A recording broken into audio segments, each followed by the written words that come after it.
Assalomu alaykum, mening jajji va bilimdon o'quvchilarim. Bugungi o'tiladigan darslarga tayyormisiz?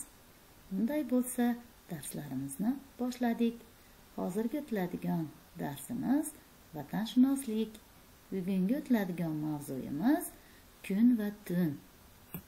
Darsimizni diqqat bilan kuzatib, quyidagi maqsadlarga erishishga harakat qiling. Kun va tun haqida to'liq ma'lumotga ega bo'lasizlar. Kecha va kunduz qanday almashinishini bilib olasizlar. Vaqtning qadriga yetishni o'rganasizlar. Darsimizni quyidagi topishmoqlar bilan boshlaymiz. Diqqat bilan e'tibor bering.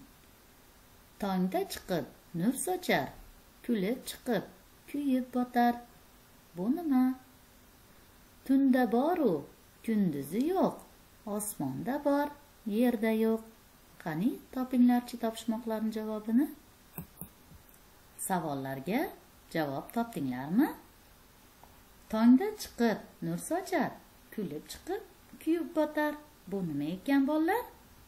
Ha, albatta, bu quyosh. Ikkinchi topishmoq. Tunda bor-u, kunduzi yo'q. Osmonda bor, yerda yo'q. U oy. Demak, bolajonlar, endi mavzuyimizni tushuntirishni boshladim. Quyosh barchamizga, ya'ni odamlarga, o'simliklarga, jonivorlarga o'z nurlarini sochadi. Quyosh botganda esa osmonda oy ko'rina boshlaydi.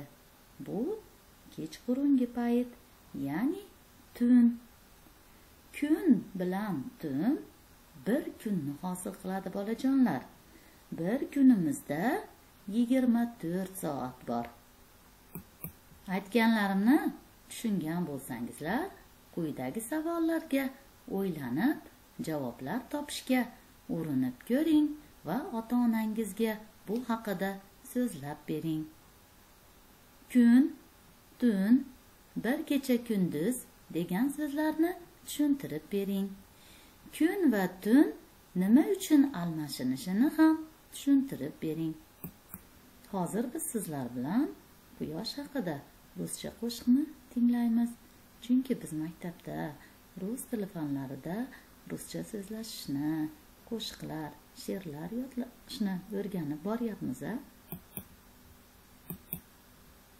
O'quvchilarim, hozir biz sizlar bilan birgalikda kitobimizni 53 sahifasidagi rasm asosida ertakni birgalashib tuzamiz va aytamiz. Rasmlarga diqqat bilan e'tibor bering. Rasmda nimalarni ko'ryapmiz?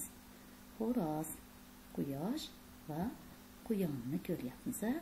Kelinglar, unda ertak tuzishni boshladik. Ertalab xo'roz qichqira boshladi. Uni Quyosh bobo kuzatib turdi. Undan so'ng Quyosh bobo bilan xo'rozvoy ariq bo'yiga borishdi. Ariq bo'yida esa xo'rozvoy quyonni uchratib qoldi. Quyon bilan birgalikda mazza qilib kunni o'tkazishdi. Quyosh bobo ham ularga hamroh bo'ldi. Kech kirganda ular o'ynab, horib, charchashib, hammasi birgalikda uxlab qolishdi. Qani, ertak sizlarga yoqdimi? Oyijonlaringiz bilan ham birgalikda bundan boshqacharoq qilib ertak tuzinglar. Endi keyingi rasmga e'tibor bering. Rasmdan ertalabki, tushdagi va quyosh botayotgan vaqtni ko'rsatib bering.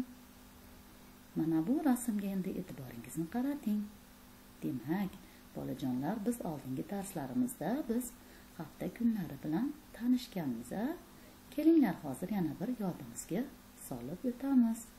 Dushanba, seshanba, chorshanba, payshanba, juma, shanba, yakshanba. Bular nima, bolajonlar? Bular haftamizning kunlari.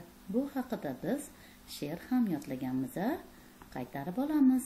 Bir dushanba, ikki seshanba, 3 chorshanba, 4 payshanba, 5 juma, 6 shanba, 7 yakshanba, yana kelar dushanba. Esingizga tushdimi she'rimiz bolajonlar? Unday bo'lsa xursandman. Mana bu esa yil. Yil haqida biz katta bo'layotgan paytlarimizdan boshlab o'rganib ketamiz. Chunki bir yilimizda 12 oy bor. U oylarni biz navbatma-navbat o'rganib ketamiz. E'tiboringiz uchun rahmat. Endi aziz o'quvchilarim, uyga vazifani diqqat bilan tinglang va uni bajarishga sidqidildan harakat qiling. Kitobimizni 52-53 sahifalarini o'qing. Rasmlardan yoqtirganingizni chizing. Hafta kunlarini yozish va yod olishga erinmang. Bir yilda necha oy borligini bilib oling.